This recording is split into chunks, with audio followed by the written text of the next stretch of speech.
Hi అండి, ఈరోజు tiffin idli పెట్టుకుందాం.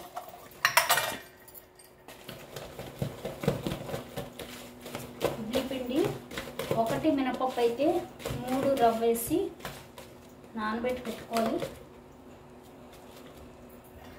పెట్టుకొని ఇడ్లీ పెట్టేటప్పుడు ఎప్పుడు కూడా కొంచెమే పిండి వేయాలండి, నిండా వేయకూడదు. నిండా వేస్తే మనకి పొంగుతుంది ఇంకా ఇడ్లీ, అప్పుడు పెద్ద ఇడ్లీ వస్తుంది. పెద్ద ఇడ్లీ బాగోదు.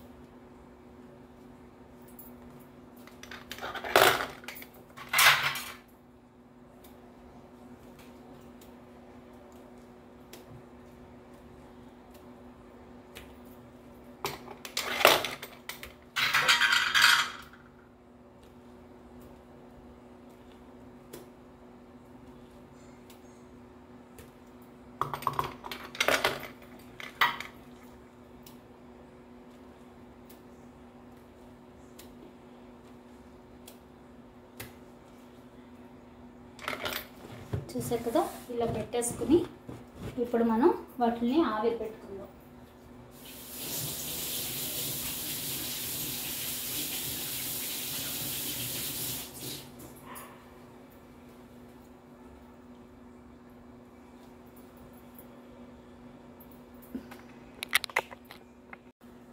ఇప్పుడు ఇది వాటర్ వేడి చేసుకున్నామండి. వాటర్ వేసి ఇప్పుడు మనం ఇది ఆవిరి పెడతాం.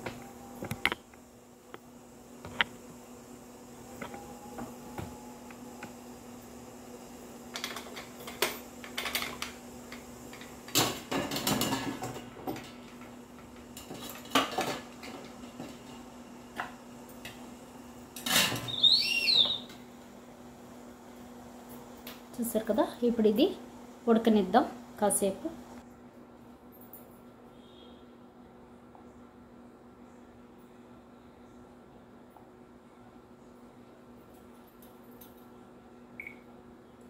చూద్దాం, ఇడ్లీ ఉడికిపోయింది.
ఆనియన్ చట్నీ, అలాగే శనగపప్పు చట్నీ. ఇది ఆనియన్ టమాటా చట్నీ అండి, కొత్తిమీర ఆనియన్ టమాటా చట్నీ.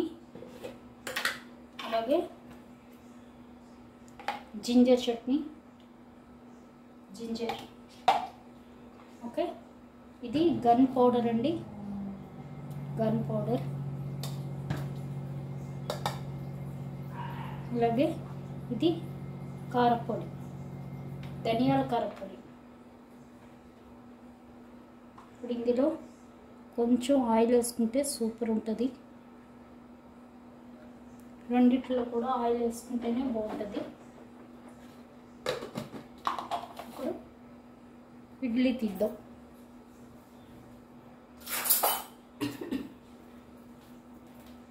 ఇడ్లీ ఎప్పుడు కూడా మనం తీసేటప్పుడు ఒక 5 నిమిషాలు పాత్రలోంచి బయట తీసి వదిలేయాలండి. అప్పుడే మనకి నీట్గా గొతుకులు లేకుండా ఇలా వస్తుంది ఇడ్లీ. చూసారు కదా ఎంత బాగుందో. ఇలాగ ఇడ్లీ రావాలి అంటే ఫస్ట్ కాసేపు మనం బయట తీసి పెట్టాలి.